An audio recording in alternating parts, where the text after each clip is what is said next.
Welcome to the Simply Missional podcast brought to you by Global Disciples Canada. I'm your host, Kat Pienaar, and I'm a church planter here in North Vancouver, Canada. At Global Disciples, we are passionate about the 1/3 of the world who've never heard the good news of Jesus. And for over 25 years, we've been equipping Indigenous leaders and church planters to go and make disciples in least reached communities worldwide. We don't send anyone from the West, but instead we invest in training near culture workers to reach their neighbours. If you want to find out more, please go to www.globaldisciples.ca. Follow us on our YouTube channel where you'll see the podcast. Follow us on Spotify or Instagram. We've got a page there too.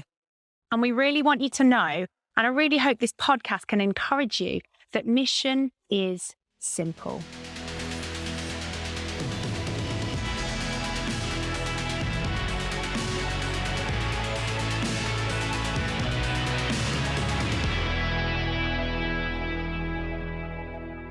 Today, I'm really excited to be interviewing my new friend, Byron Grant. Hi, Byron. Hi, Kat. It's good to be with you. Welcome. It's really good to have you here. Really exciting to have you. Byron, can I start by reading your bio? Here we go. So, Byron Grant has been serving the First Nations people in Vancouver since 1979. He has a BA degree in Bible and Mathematics and holds a Master's of Divinity in Cross-Cultural Studies. During his years at university, he volunteered to work full-time with NAIM. He volunteered with North American Indigenous Ministries, NAIM, working with First Nations people in reserves in northern BC, which led him to full-time work with NAIM in 1979. He was one of the founders of Tillicum Centre in 1987, serving as their director from 1990 to 2001, which was a counselling, resource and drop-in centre, assisting First Nations people with personal issues in their lives. In 1997, Byron and his wife Diane started the Say Yes after-school tutoring program to help urban-raised First Nations children have success in their educational endeavours. They directed the program for 20 years and still volunteered 2 days a week to see these elementary-aged children reach their full potential. Byron became the preaching pastor of New Beginnings Baptist Church in 1997 and became the lead pastor in 2015. That's quite something. That took a long time to read out, Byron. Well, I've been around for a long time. Would you like to share your age with us, or should we just say you're a wise man? Well, yeah, I'm over 70, so I'm still going. Yeah, fabulous. So, where do we start? Well, maybe the best place to start is how I got here. Go for it. Okay. When I was in college and university, I was introduced to NAIM's summer program called Summer Missionary Institute. And it was a program for college-age young people to come and do missionary work without a language barrier.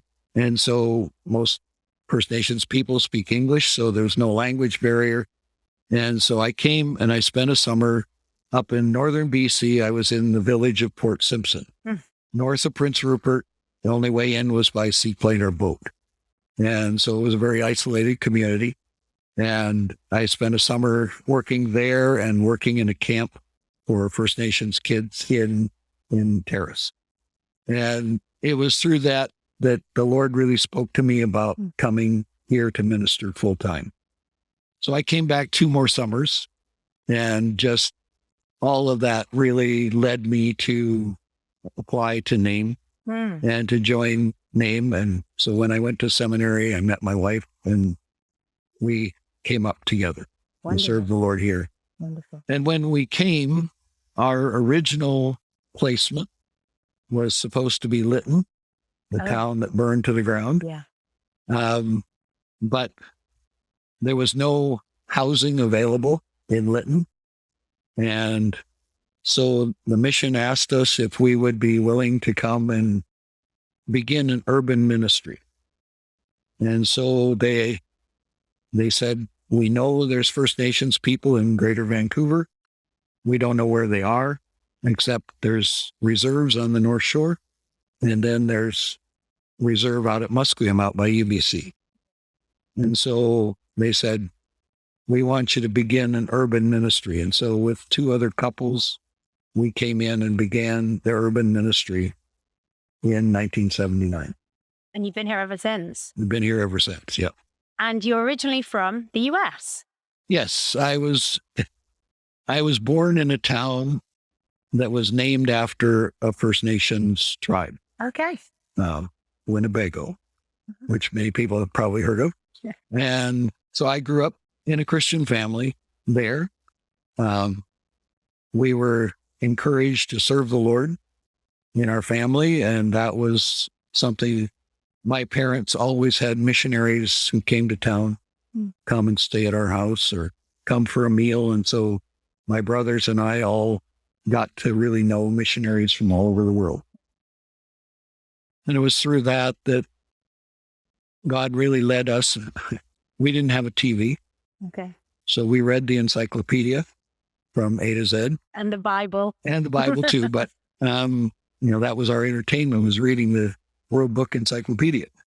So we studied geography, studied a lot of nations of the world, and cultural things interested me. And so that was just a natural thing for me to pursue when I was looking at where to serve. But when I was in grade 11, after grade 11, between grade 11 and grade 12, I went to a camp, and there was a missionary from Africa who came and spoke. And he challenged us and said that 90% of the First Nation or the full-time Christian workers in the world work with 10% of the world's population. And I bet that still stands, that statistic today. It probably does. Yeah. And so what the Lord showed me was a picture of 10 men carrying a log, 9 men on the end of the log that was the smallest, and one guy carrying the big end of the log. And the Holy Spirit just said to me, where would you help? And so at that point, the Lord really called me to be a missionary. And he hasn't changed it. That's awesome. You said yes all those years ago, and God is still using you now in your 70s. In the way that you're loving people. I can't wait to unpack this, Byron. I love your soft heart. So you said that you were at Port Simpson doing a summer camp where you first started working amongst First Nation young people. What was it about that camp, or was it a particular child who you encountered that you said the Lord kind of broke you with compassion for them as a race, as a nation? Yeah, it was really seeing the need of the people. And knowing that, they had been so misled in some of the areas of their understanding of who God was. And so that first summer, you could have described it as a miserable summer. From the middle of July until the end, the first part of July to the middle of August, it rained every day except 3. We had 3 days of sunshine. Feels like November in Vancouver. It did. And it was a place that we were living in canvas tents out in the woods and with no running water. And it was really rustic. And, the kids would touch the top of the tent and then it would leak and you get wet and it was cold and it was miserable. But what we saw was that those kids really were hungry to know God. And, we worked with them and they just really worked their way into our heart. And out of that camp, several of us came in the mission. And so it was a summer that none of us ever forgot. Wow. And Byron, we've got some international listeners who might have heard bits and pieces about First Nation people in Canada and in the US. It's obviously really hard to boil down history, the current climate, the current trauma. Can you just help some of our international listeners understand a little bit more of the context that we live in here and the ministry that you have as a result? Okay. When Europeans first came to Canada and made contact with First Nations people, there was an understanding of working together. If you know the history in the United States, of course, we're coming up to Thanksgiving in November, which has the history of First Nations people helping those first pilgrims survive that first year. And so there's that history there. But, the First Nations people were accommodating, they were welcoming, and the understanding of claiming land and ownership of land was something that was absolutely foreign to First Nations people. They did not think that they owned land. And so it was like, yeah, there's land here, we'll share. And they are a very giving people, and they share a lot of things. And so they just really did not understand what the European mindset of colonialism was at that time.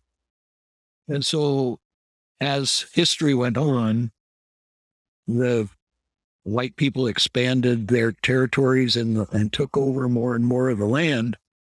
And in Canada, we settled First Nations people on land that was traditionally their home territory.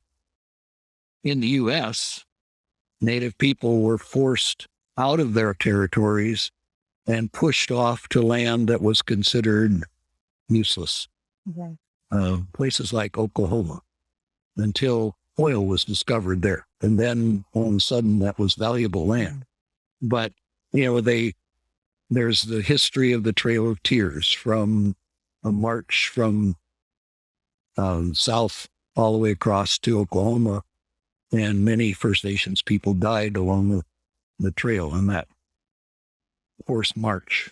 And so there was a lot of anger and animosity that developed. And even here in Canada, 150 years ago, the First Nations people were put into residential school. Now, that meant that from September, the Indian agent, the RCMP, and the church leaders who were given the responsibility by the government to educate these First Nations people, they came, took the children away, and took them to another community. Very rarely was there a residential school in their community. But even if it was, the children were not allowed to go home except at holiday time, at Christmas and at the end of the school year. And the mandate of the government to those schools was to take the Indian out of the Indian and to turn them into good brown-skinned white people. Okay. And so there was a lot of cultural genocide in those cases. The stories that we have heard over the years have been horrific. They were beaten if they spoke in their native language. They were told it was the devil's language. And one time we were doing a Bible study at our house, and we were going through Genesis, and I talked about the Tower of Babel. And I said, this is where God created all languages.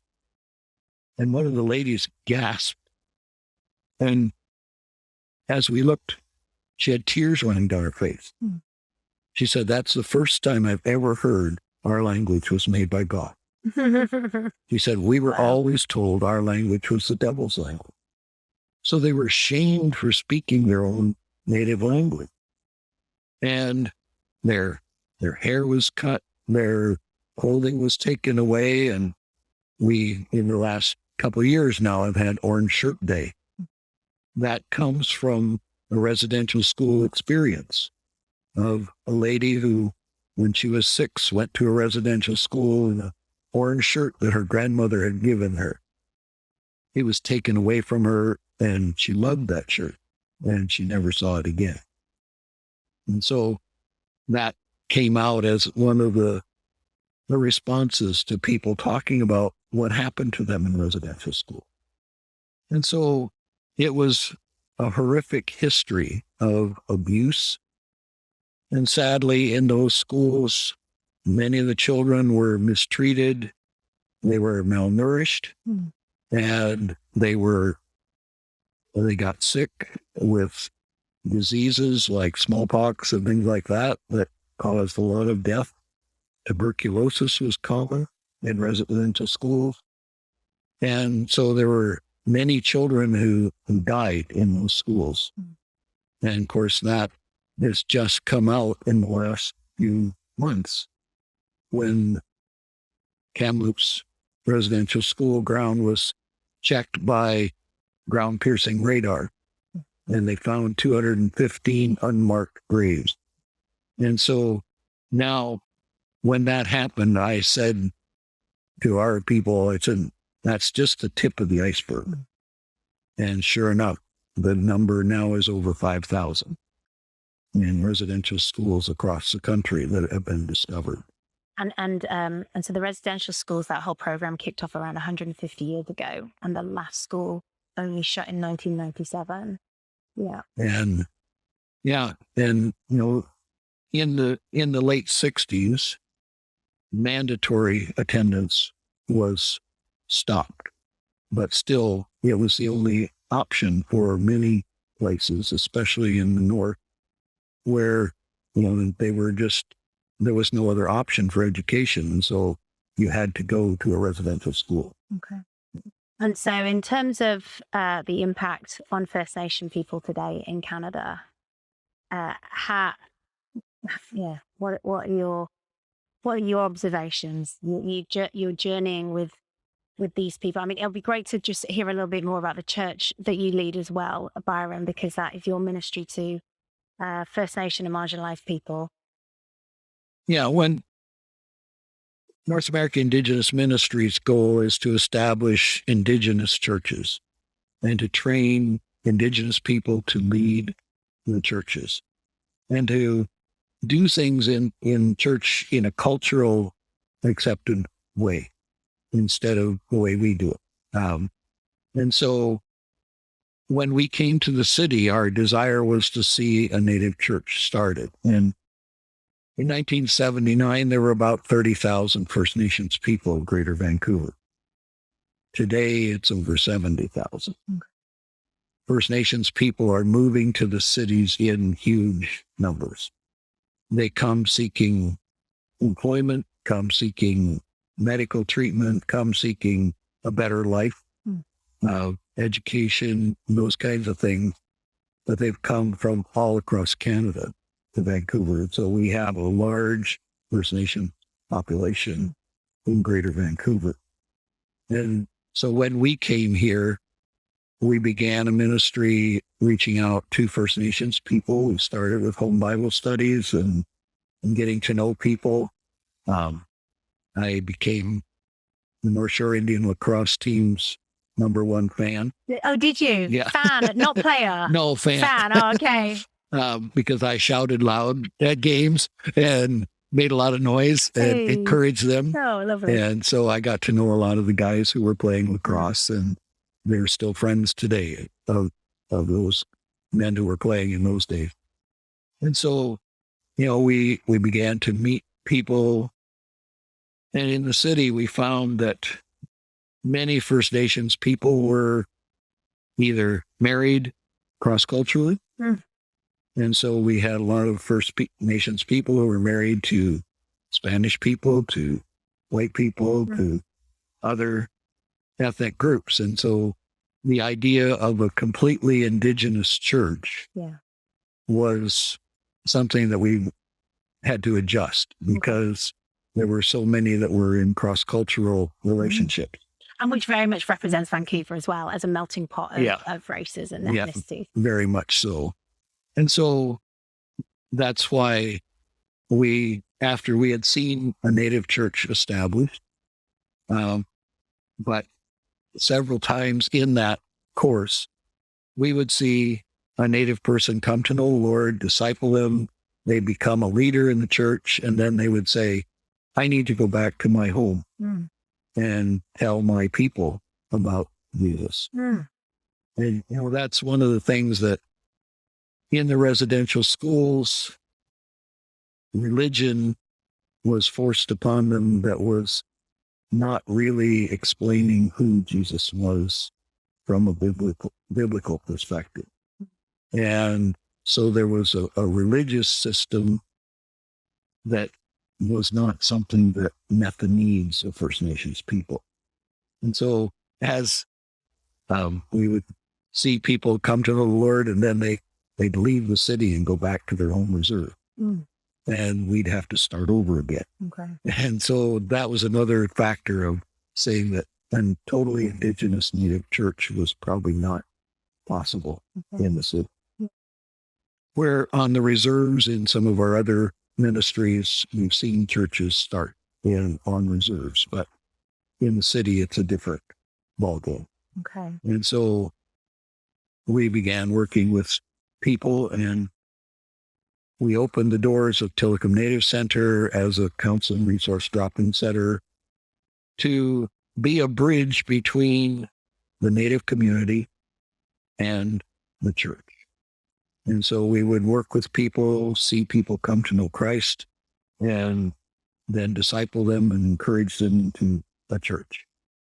And New Beginnings was a church that was started by a group of students from the seminary out at Trinity Western, under a professor's guidance. And they wanted to start a church ministry among inner city poor people. And they came looking for a place and ended up renting Tillicum Centre from us and sharing the center with us. And over the years, our ministries began to kind of blend together. And that's when I was asked if I would become the preaching pastor. And the other fellow who was working with the church was more of an evangelist. And he said, I've got a group of new Christians and they need somebody to teach them. Would you teach them? And so I took over as a preaching pastor and was also the director of the Tillicum Centre and running the CS program. So I had 3 different hats that I wore all the time.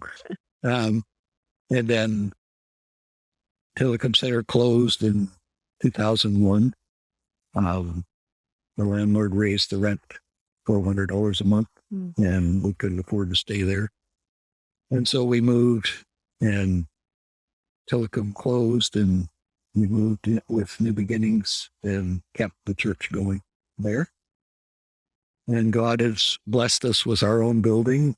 It's a beautiful building because I came and heard you preach a few weeks ago. It's a wonderfully resourced building where you can meet. There's a sanctuary. There's a room for I guess functions and eating together, and a youth venue as well. Yep. And so it's been such a blessing, and it was a whole miraculous story that takes a long time to tell. Okay, for another we won't podcast. go into that one. Yeah.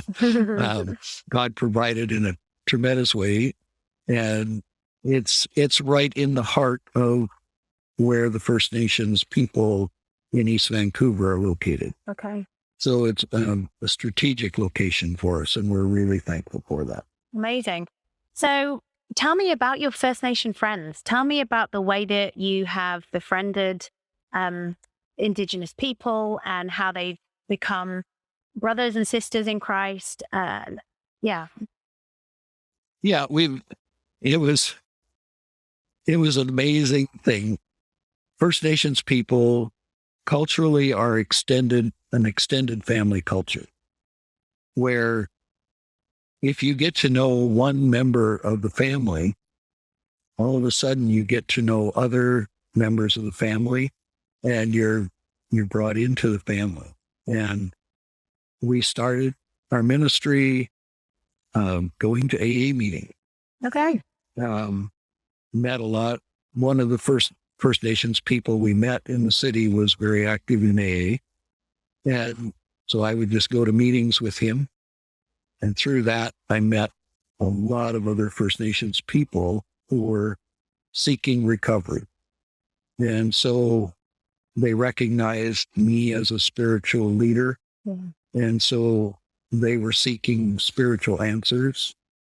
And so we were able to connect that way. And I did 5th Steps for AA members for a number of years.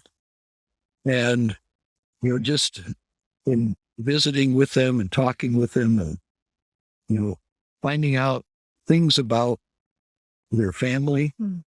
They love to talk about their family and tell you stories about things that are there. And listening is a big part of getting to know First Nations people.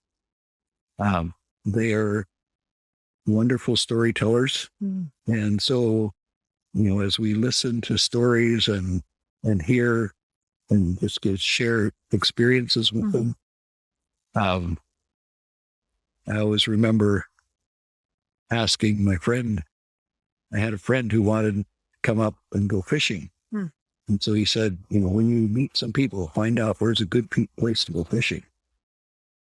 So I asked my friend, where's a good place to go fishing around here? And he went, Safeway. Oh, right. Okay. You were expecting him to take you to some wilderness area where he's tickling salmon and everything. No, and he was an urban Indian. Okay. So, but I mean, we had a good, their sense of humor is great. And so, just getting to know them. There are First Nations activities in the city. There's powwows going on in various places around town. And those are totally open to people going. Okay. And just getting to see and observe them and to, get to know some people, to sit down and talk with them and ask questions about, what's going on here and let them explain their culture to you. Yeah. And how have you been received as a white Christian pastor? Well, for the first couple of years, very few people knew that I was a pastor. It wasn't until one of our friends wanted to get married and he came to me, he said, "Can you marry people?" And I said, "Yes." So, and it's been one of the challenges with many people because of their experience negatively with religious people in residential schools. It's an area that we have to really share carefully with them. We don't come in heavy with the gospel right away because you have to earn the right to share that.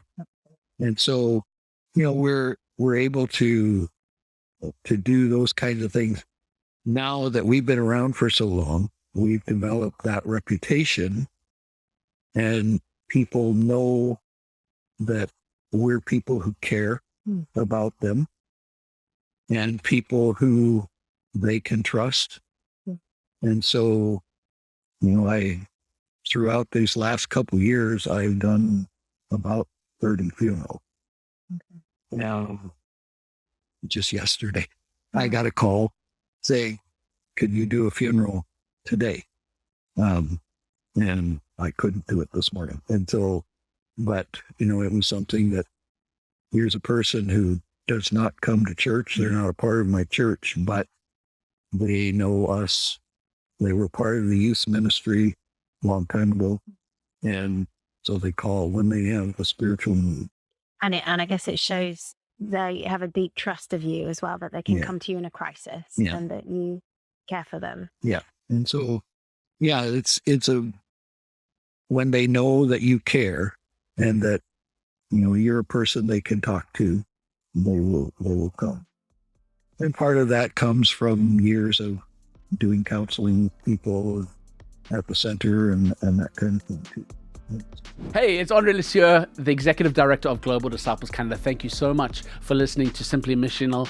Hope you're enjoying the show. I love listening to the show. It's remarkable. Did you know that there's about 7.75 billion people alive on Earth today, and about 3.23 billion of those people who don't know Jesus, who live amongst unreached people groups with little or no access to the gospel?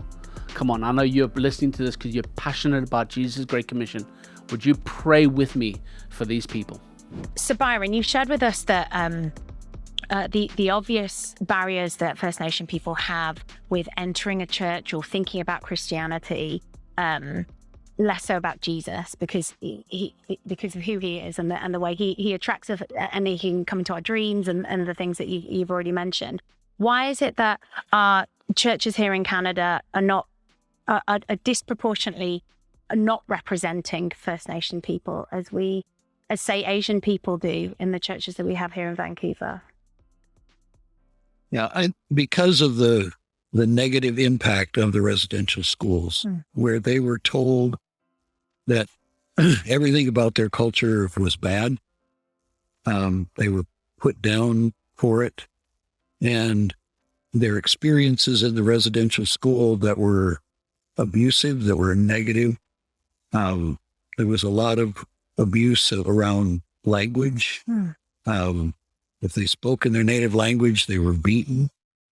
One of our times in a Bible study, we were telling our people about the book of Genesis, and they got to the Tower of Babel. And that's where I said, here's where God created all languages. And one of our ladies gasped, and she had tears running down her face. And she said, that's the first time I've ever heard anybody say God created our language. We were always told it was the devil's language. And, they were told that by church people. And so, they didn't feel that the church had anything for them, because it was a religious system that it didn't do anything for them. And so they saw no need to go to church. And so, they just don't get involved in churches. And then when they do, when they become a Christian and they go to a church, many times they're looked at as not suitable for leadership. Okay. And so they don't feel like they're a part of it. And there's nothing there for them to contribute to. Right. Yeah. And so, they need to see that they have great potential. God can use them as well. And that's the whole area of what you're doing with Indigenous discipleship. Yeah, right. Raising up, and that's our goal, is to raise up Indigenous leaders as well. Yeah. And so, that's the thing, that they don't feel like they can contribute anything to a church, then they're not going to go there. Yeah. And so they need to feel like they're needed and that they're wanted. They often, when they go into a church, they don't see other First Nations people there. Yeah. And so they feel like everybody's staring at me. Right.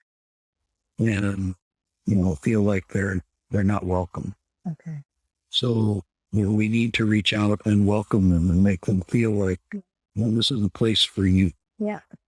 Which nicely leads me on to the Simply Missional Challenge that I would love for you to share with us and share with our listeners. But I feel like there's more than just one challenge that I'd love you to share. Possibly something like 3 challenges, because it doesn't feel like we've really kind of scratched the surface with this whole interview. Like, how can you encourage us? What are your Simply Missional challenges to us, Byron? Well, the first thing I think we need to overcome is the stereotypes of First Nations people. So many times people feel like the only First Nations people they see are on Hastings and Main. And they're this downtown east side, Skid Road, drunk. And, that's not the majority of First Nations people. There are some that are down there, but that's not where the majority of First Nations people are. Yes, alcohol has been a big impact on First Nations people, but First Nations people don't drink to be sociable. They drink to escape pain, the pain of abuse that's happened in their lives. And so, they want to use it as an anesthetic for pain.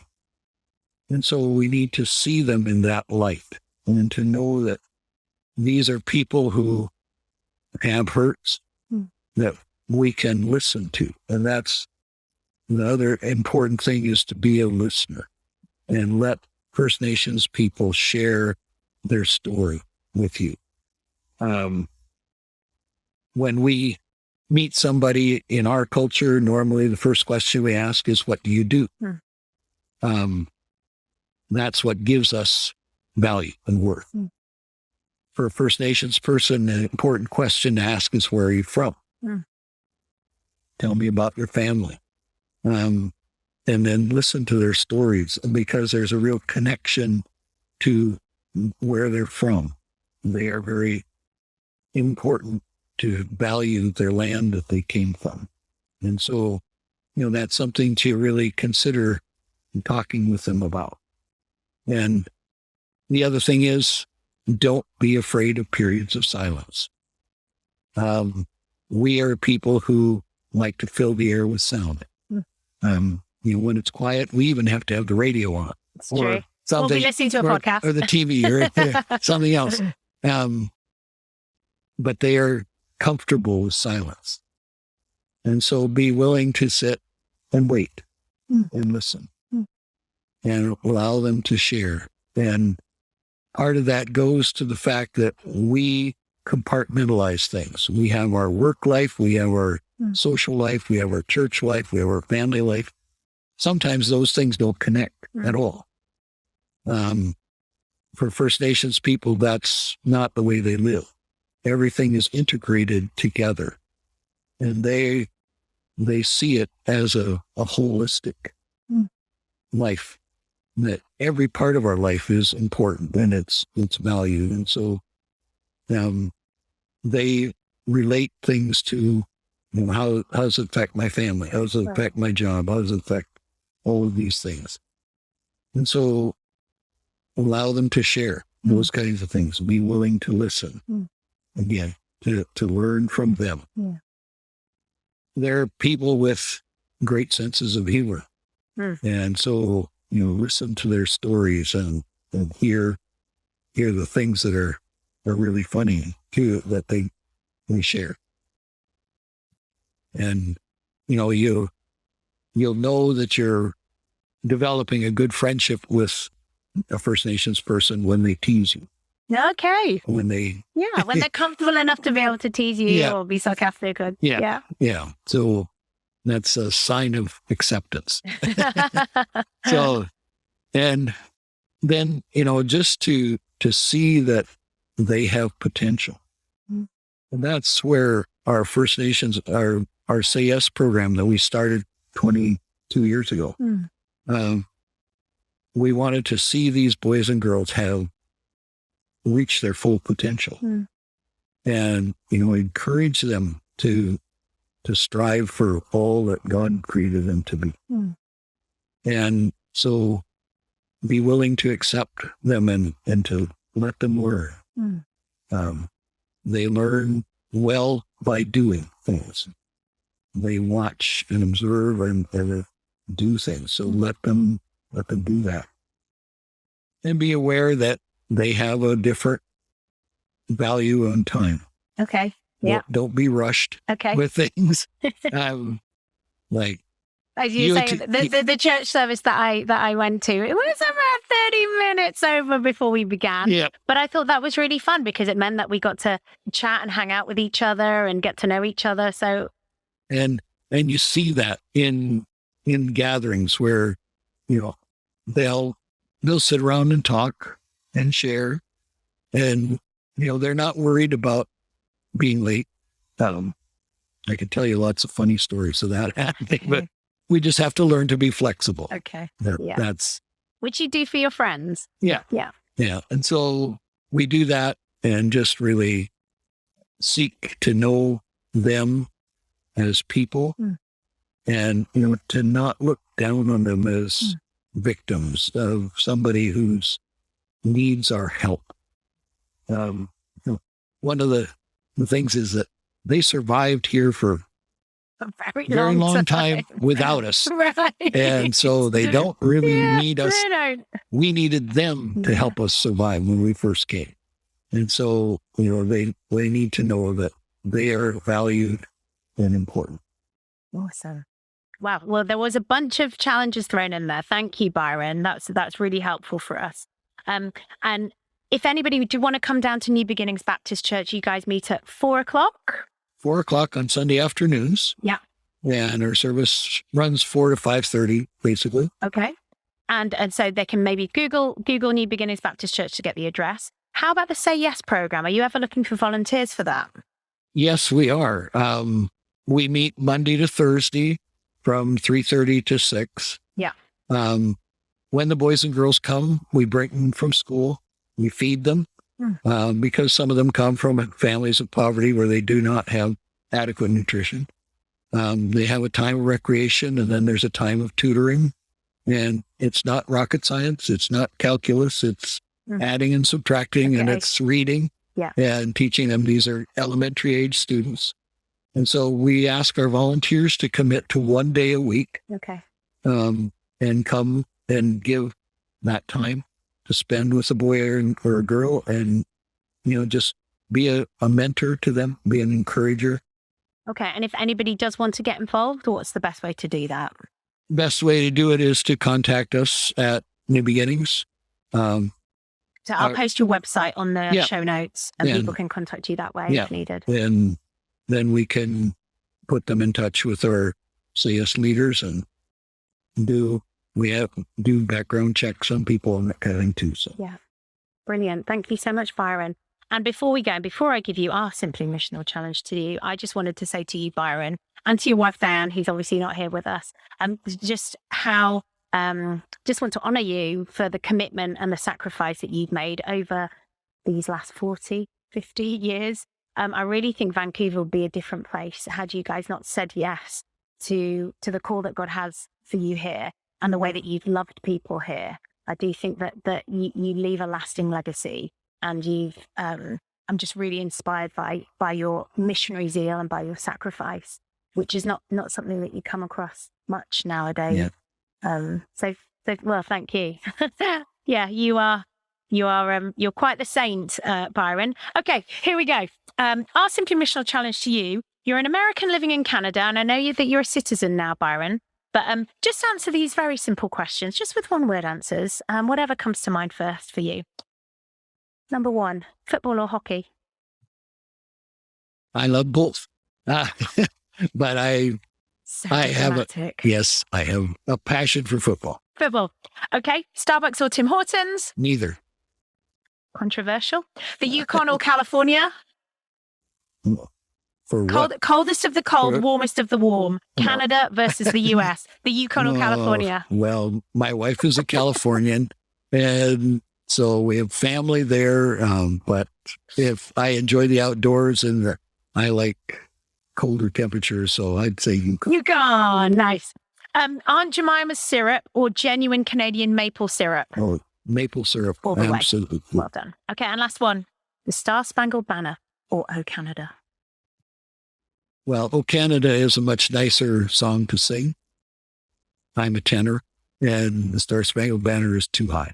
Okay, we'll go there, Canada. Fantastic. Wonderful. Thank you so much, Byron. It's been such a joy to have you with us. Oh, thank you for having me. So, and thank you everybody for listening to the Simply Missional podcast brought to you by Global Disciples Canada. Don't forget to like us on Instagram or Facebook, subscribe to our mailing list, check out our new website, which is great. And just lastly, may God lead you into missional adventures, and may you know that actually mission is pretty simple. Thanks for being with us today. It's goodbye from me. Have a good day.